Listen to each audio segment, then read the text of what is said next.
Hello, I'm Nick, and this is Today in Philosophy of History for Friday, 27 January 2024.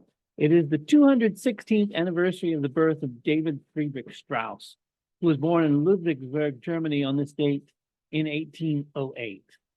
Strauss was part of a scholarly tradition that we know today as the higher criticism or historical criticism, which applied historiographical techniques of source criticism to the Bible.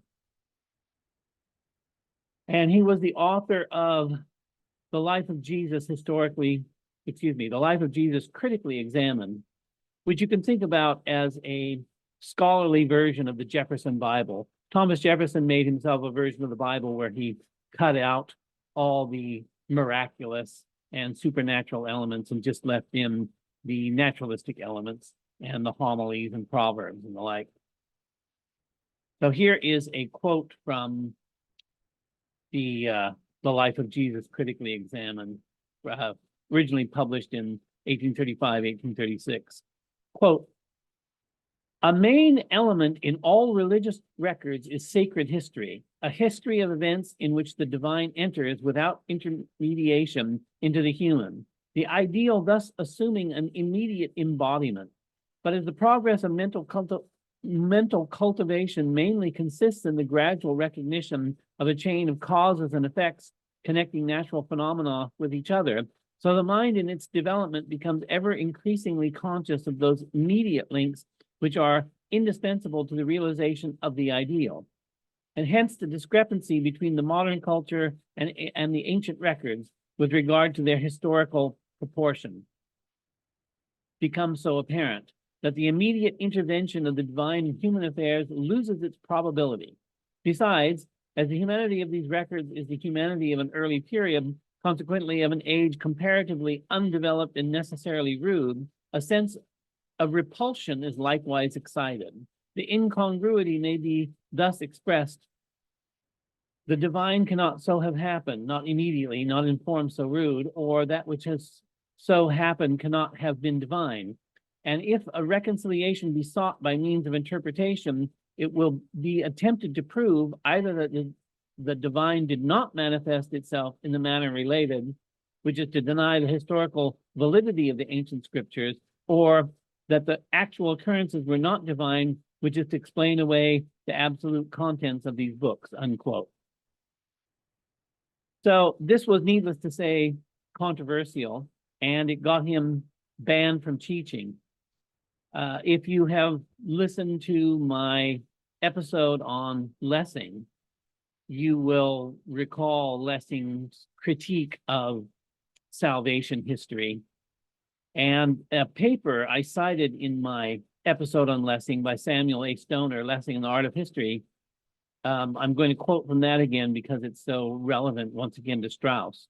Quote, "On the basis of his argument," his here is Lessing, "on the basis of Lessing's argument that contingent truths of history can never become the proof of necessary truths of reason, Lessing calls the legitimacy of the emerging science of historical and philological biblical criticism into question. For, as Henry Allison has argued, Lessing's distinction between reason and history separates the question of the truth of the Christian religion from the question of its historical foundation," unquote. Strauss not only did what Lessing was doing, but he took it to the next step. He took it farther. And he critically examined the historical foundations of the Bible and hence Christianity. It could be argued that once ideas like Lessing made it into the public consciousness, it was inevitable that a book like Strauss's Life of Jesus would be written. But we have to be careful about claims of inevitability. In a counterfactual history that diverges from our actual history, we could identify many, many historical possibilities which went in a different direction than we know. And so the things that seem inevitable, even in retrospect, would not have happened. So on the one hand, any number of events might have intervened, so things would have been different, changing the course of history. On the other hand, there is the peculiarly rationalistic character of Western thought, even in relations to the Western traditions of mysticism, mythology, and theology. So through 1,000 years of medieval history, vast summas were written about theology in a very rationalistic spirit. If you ever try to read the sentences of Peter Lombard, which was the focus of countless commentaries throughout the Middle Ages by other theologians of the period, it comes across as very strange because it takes gospel stories and translates them into the language of medieval philosophy. But this is how the Middle Ages did philosophy, as it were. And the point I'm making here is that even the religious tradition is highly rationalistic. And out of that highly rationalistic medieval tradition of theology, another form of rationalism emerged, and that's the form that we think of today as modern science. And for the past 500 years, this alternative form of highly rationalistic critique has been destroying the enormous rationalistic monuments that were built up during the Middle Ages and erecting its own in its place. So it's in the name of a new rationalism that supplants the previous rationalism, but it's always in the name of another kind of rationalism. In Darmaid McCulloch, who is a well-known historian of Christianity, wrote in his book, Christianity, the First 1,000 Years, quote, "It was Socrates' questioning of the It was Socrates' questioning of the half-century-old Athenian democracy, which was a major cause of his trial and execution. His trial is the central event around which Plato's dialogues are focused, making it as much a trial of Athenian society and thought as it was of Socrates. The grotesque absurdity of killing a man who was arguably Athens' greatest citizen on charges of blasphemy and immorality impelled Plato to see a discussion of policies as one facet of discussions of justice, the nature of morality and divine purpose. In fact, to see the two discussions as interchangeable. Western religion and philosophy have remained in the shadow of these exchanges. Western culture has borrowed the insistence of Socrates that priority should be given over received wisdom to logical argument and rational procession of thought.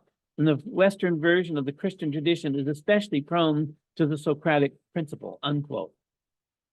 So McCulloch in that passage is making the point that I was just making, which is that even on the religious side, Western culture has been highly rationalistic.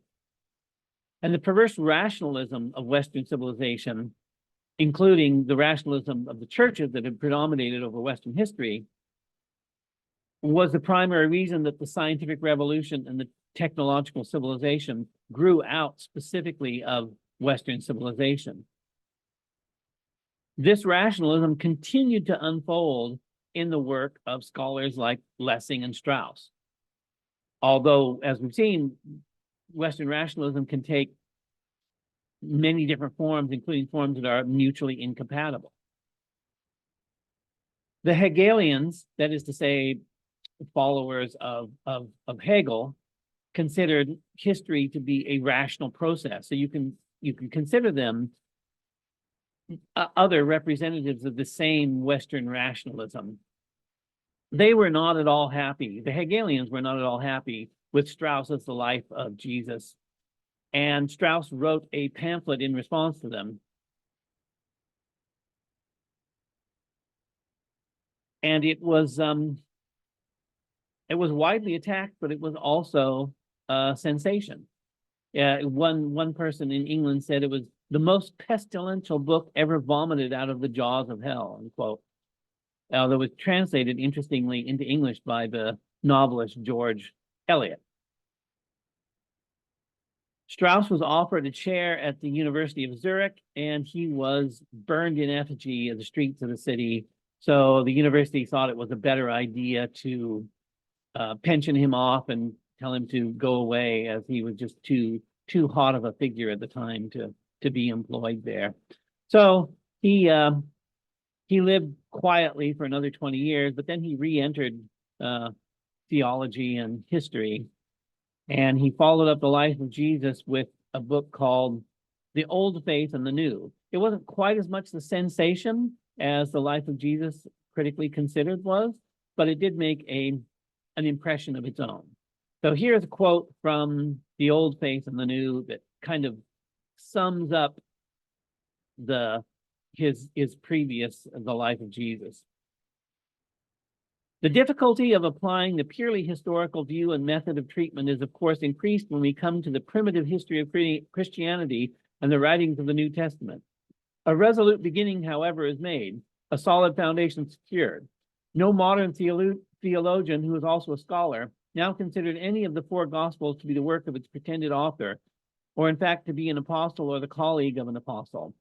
The first three Gospels, as well as the Acts, passed for doctrinal compilations at the beginning of the 2nd century after Christ, the fourth since Bauer's epoch-making investigation, as a dogmatizing composition of the middle of the same century. The drift of the first is decided by the different positions which their authors, and in the second place their sources, had occupied in the disputes between Jewish Christianity and that of St. Paul. The dogma which the fourth evangelist proposed to demonstrate in his narrative is the Judaico-Alexandrine conception of Jesus as the incarnate Logos. Foremost among the disputed writings of the New Testament are the first four epistles of the Apostle Paul, but the present readiness of critics to acknowledge the revelation of St. John as divine is almost unwelcome to modern orthodoxy, unquote. So Strauss is giving a largely naturalistic account of the Bible, making use of the best scholarship and science of his time. And as I said earlier, the rationalism of Western civilization is playing out here. So even if we don't consider it inevitable that a book like this would get written, it still seems if that rational development is allowed to continue, you're not going to be able to shut the criticism off at some arbitrary point and preserve your tradition. But the same rationalism entailed its own rational criticism. So it's like the Ouroboros that's swallowing its own tail. And we found that immediately with Strauss's The Old Faith and the New, which made him a target of Nietzsche. Nietzsche liked to put other philosophers on blast, but he did so for a purpose. And he actually writes about this in his autobiography, Exe Homo. Quote, I never attack persons. I merely avail myself of the person as of a strong magnifying glass that allows one to make visible a general but creeping and elusive calamity. Thus, I attacked David Strauss, more precisely, the success of a senile book with the cultured people in Germany. I caught this culture in the act, unquote. That was from Nietzsche's autobiography, was one of the last things he wrote while he was still sane. Of some who would argue he was not sane when he wrote it, because as Walter Kaufmann has observed, it's a highly non-naturalistic autobiography. But Nietzsche's work on David Strauss, called David Strauss, the Confessor and the Writer, published in his Untimely Meditations, which has also been translated as Unmodern Observation and also as Thoughts Out of Season. Nietzsche has been translated many times. He was himself a great stylist and professionally a classical philologist. So to give you a flavor of some of Nietzsche's critique of Strauss, this is from section 3 of David Strauss, the Writer and Confessor, or the Confessor and Writer. The last thing the real thinker will wish to know about what kind of beliefs are agreeable to such natures as Strauss. Who could need the confessions of belief of a Ronke or a Mommsen? Notice, I'll pause here. Notice that he's invoking the German historians Ronke and Mommsen, who were among the most important historians, German historians of the 19th century. Ronke nearly single-handedly created the methods of source criticism that become standard in historiography to the present day, and Mommsen was a figure in Roman history. Who could need the confessions of belief of a Ronca or a Mommsen, even though they are scholars and historians of an order quite different from David Strauss? As soon as they sought to interest us in their beliefs rather than in their knowledge, they would be overstepping their bounds in a very annoying fashion. But this is what Strauss does when he tells us of his beliefs. No one wishes to know anything about them, except perhaps certain narrow-minded opponents of the Straussian dogmas who feel there must lie between them a system of truly diabolical principles, and would no doubt want Strauss to compromise his learned utterances by betraying this diabolical background. Perhaps these uncouth fellows have even benefited from Strauss's latest book. The rest of us, however, who have no reason to suspect the existence of such a diabolical background, have done no such thing. We would indeed have been grateful if we had found a little diabolism in these pages. For the voice of Strauss speaking of his new face is certainly not the voice of an evil spirit.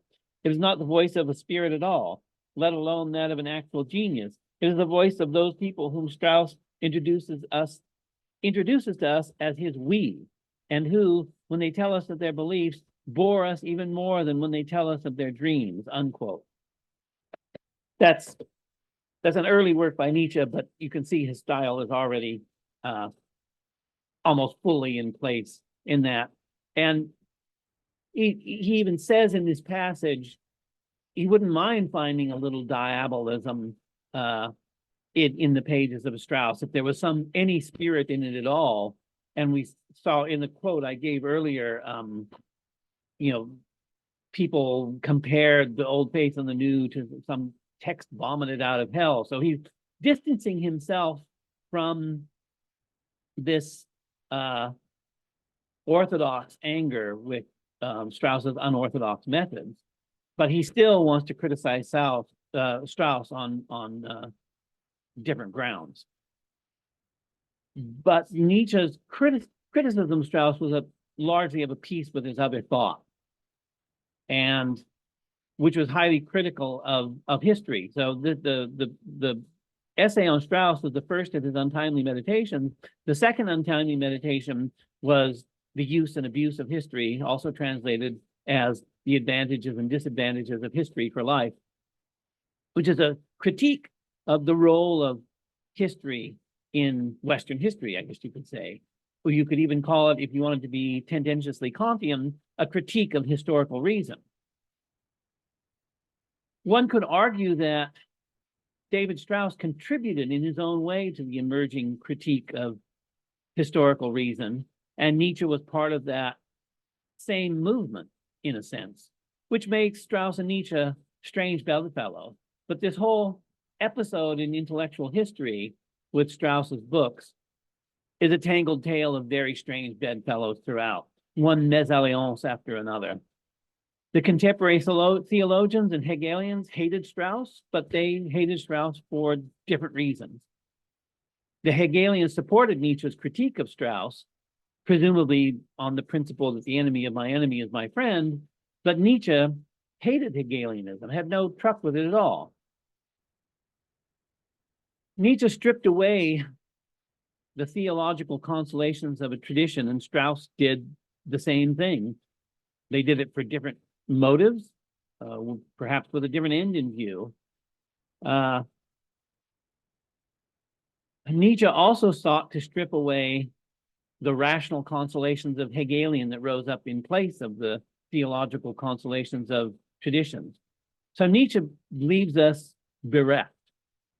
And his solution, for himself at least, is amor fati, to love fate. But most of us are not strong enough to love what fate throws after us. We need a cope of some kind. And Nietzsche doesn't give us any copes. I mean, Nietzsche is the philosopher of depriving people of their copes. And he left us with a lot of unanswered questions. You know, it was his method to ask people rude questions that they couldn't answer.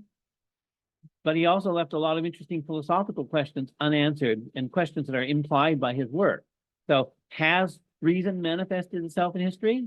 Can reason manifest itself in history? For a Christian Platonist like Augustine, providential history is the manifestation of divine reason in history. And as I was talking about earlier about medieval philosophy, We have a highly rationalistic system of giving an account of providential history. Now, that medieval tradition did not focus much on philosophy of history. It's almost silent, as I mentioned in my last episode. You would think there would have been a long tradition of commentary on Augustine's City of God, but there wasn't. There was very little commentary on that. But still, we have a providential history, and in a highly rationalistic form that portrays history as the manifestation of divine reason. In Strauss's naturalistic retelling of the Gospels, he strips away all the providential elements of history. And he gives us what you could call a counter-providential conception of history. We have a history, but it's no longer a salvation history. And this satisfies the intellectual conscience of scientific reason, but it leaves our other faculties bereft as much as Nietzsche does. So even though Strauss is coming from within the theological tradition, he's in his own way just as brutal as Nietzsche, as pulling away all our consolations, although it wasn't enough for Nietzsche. He had to go the next step beyond. But these efforts leaves us with our needs to construct an alternative to salvation history. This is partially what Strauss tried to do in the Old Faith and the New, and what we have been trying to do ever since, unsuccessfully. So, happy birthday, David Strauss, and thanks for listening.